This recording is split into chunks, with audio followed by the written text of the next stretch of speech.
Hey, what's going on YouTube? This is Valsa and welcome to Fix My Pet. Today we're taking a look at a Venom lizard.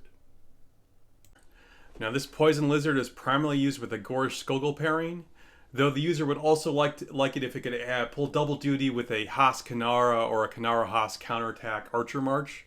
This is intended to be a fielding pet, and the user is willing to spend substantial time and resources working on this pet and has up to 5 amber crystals to invest in it. Alright, now as an aside, it's absolutely fine to use a single pet with multiple marches. Just keep in mind that your pets have stamina too. Pet stamina basically works the same way as hero stamina, but if you're using a single pet with multiple marches, then that pet's going to run out of stamina quicker than the heroes will.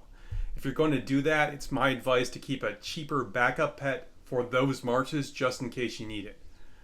Alright, so when we're looking at pets, the first question we ask, do we need to continue to regenerate this pet? Well, we got 8 slots. I mean, that's as good as it gets, right? So you can't do any better in the slots. Now, in these slots, you got a 2-star Tooth and Claw in the 8th slot. Tooth and Claw is not that expensive, so if you did regenerate it and went down to 7 slots, you wouldn't really hate yourself that much for losing the Tooth and Claw. In the 7th slot, however, you got a 2-star Fatal Bite. That is super expensive, so you really don't want to regenerate down below 7 slots. All right, so 8 slots as good as it gets. What about the stats? Well, when we're talking Venom lizards, we care a lot about strength, agility, and luck, and we care somewhat about endurance. All right, on this Venom lizard, we got virtually max strength. Awesome, right? We got really good agility, but poor luck. And like I said, much less important, but the endurance here is just mediocre. All right, 8 slots. One of the key attributes is effectively maxed. Another one is S tier, but one is a rough B tier. I think you're fine. All right, this is very solid. I would not regenerate this pet any further. I think this is final form. If you do indulge in the pet fruits, maybe you could use some of those to get that luck score up, but I don't think you have to do so if you don't want to. All right, now let's talk about the skills. Most pets, Venom lizards included, usually have a choice to either focus on enhancing their heroes, what their heroes are doing, or to focus on the pet damage. All right, and as a general rule, focusing on the pet damage is the stronger build, but it's usually the much more expensive build too. And obviously the focus here is on pet damage. This is a very strong pet, and there's nothing here that's strictly wrong. We have a 2-star infection supported by the 1-star intense infection. We also got a 1-star blood roar, and then 2 stars on the angry roar, fatal bite, and tooth and claw. Right now here, intense infection only strengthens the infection talent skill, but it has a greater impact than the generic skill damage enhancers, in this case, like Tooth and Claw. Okay, so we're in the pet store, and we're going to compare everything at the 2-star level, just so it's a fair apples-to-apples comparison. Now keep in mind, when you're in the pet store and you see these values, you're looking at the raw values. These are the values before you apply your pet's attributes to them. And they're going to go up based on the stats of your pet. So for example, we're looking at this 2-star Tooth and Claw. It says 6%, but that's a 4. We adjust for the strength on this pet. This pet's got an amazing strength value. On this pet, a 2-star Tooth and Claw is going to have something like an 18% bonus. Same thing with intense infection. Here it's 8%. On the pet, it's something more like 24%.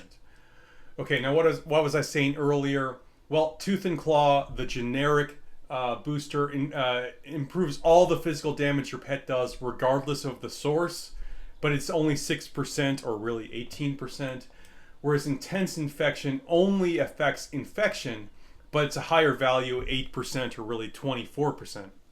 Okay, so what's stronger? Well, there's no strictly right answer there. One is broader but weaker, one is more narrow but stronger. Like intense infection is always going to influence only the talent skill. What about Tooth and Claw? Well, on this pet, the way it's currently built, it's the same answer. The only thing that Tooth and Claw is helping here is the talent skill infection. Now you might ask, what about Counter-Strike? The way Counter-Strike works is pretty weird. Bear with me here. All right, when you have Counter-Strike, it gives you a 50% chance whenever your Legion gets hit with a normal attack to do another counterattack against the attacker. All right, the damage that second counterattack does is based on the star level of the skill and influenced by the relevant stat, endurance, but that attack counts as a Legion attack, not a pet attack. This means it does not get the benefit from skills like Tooth and Claw, Angry Roar, and so on. That doesn't mean you shouldn't have Counter-Strike on this pet. You absolutely should. It's a great skill. It can trigger all sorts of wonderful things. For example, this pet is intended to be primarily used with Gorish Skolgul. Gorish has a talent called Ruthless. Ruthless gives him a 50% chance whenever he launches a counterattack to do AoE damage.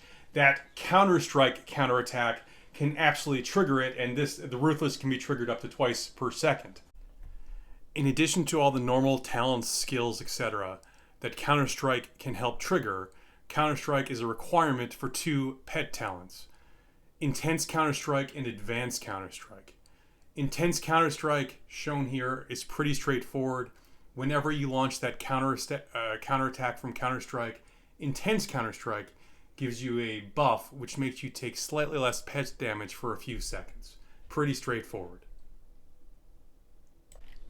Advanced Counter-Strike is trickier. Advanced Counter-Strike's not really a well-named skill because it doesn't make Counter-Strike stronger, at least not directly. Instead, if you have this skill, whenever your pet triggers an additional counterattack via Counter-Strike, Advanced Counter-Strike causes your pet to make an attack on whatever attacked you in the first place. Alright, so let's break this down. Assume you have Counter-Strike, Intense Counter-Strike, and Advanced Counter-Strike on your pet, right? You got all them Counter-Strikes on this pet. An enemy attacks you, makes a normal attack against you. Now your Legion is just naturally going to make a counterattack anyway. We'll call that the standard counterattack. The damage on the standard counterattack is dependent on all the normal things, what kind of Legion is, the strength of the Legion, the talent on your heroes, etc., etc.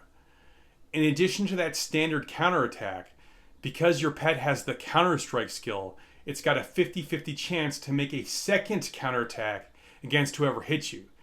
This second attack will be a Legion attack, not a pet attack, but the damage on the second attack the damage factor is determined by the star level on your pet's Counter-Strike and influenced by the endurance stat.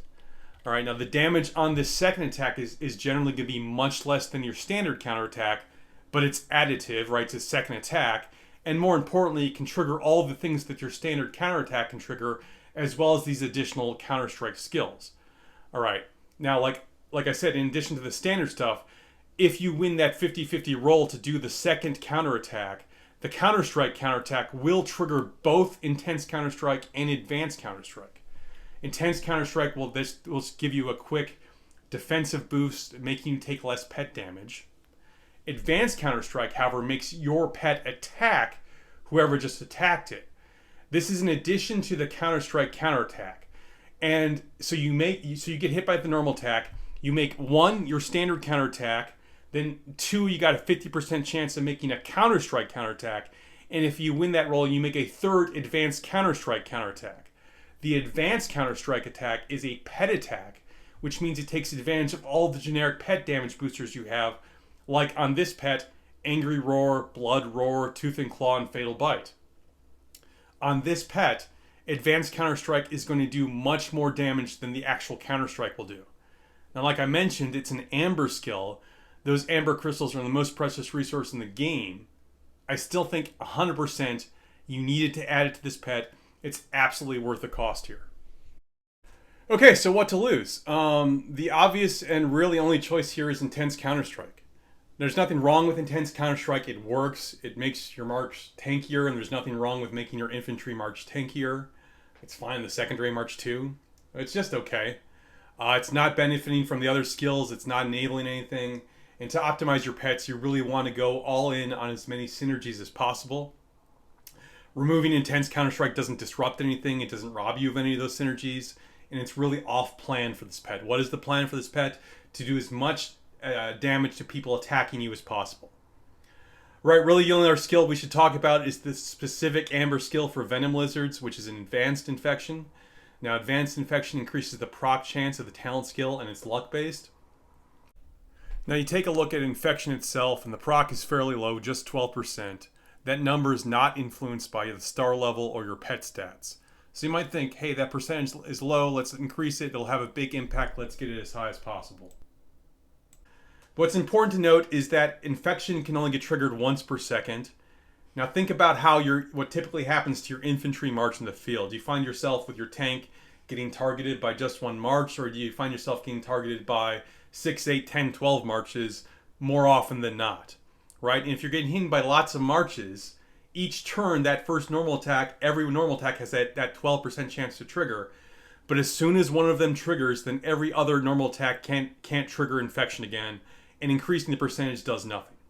Right? In other words, if you find yourself in one-on-one battles, or maybe just taking like on 2 or 3 enemies at a time, advanced infection can be really good.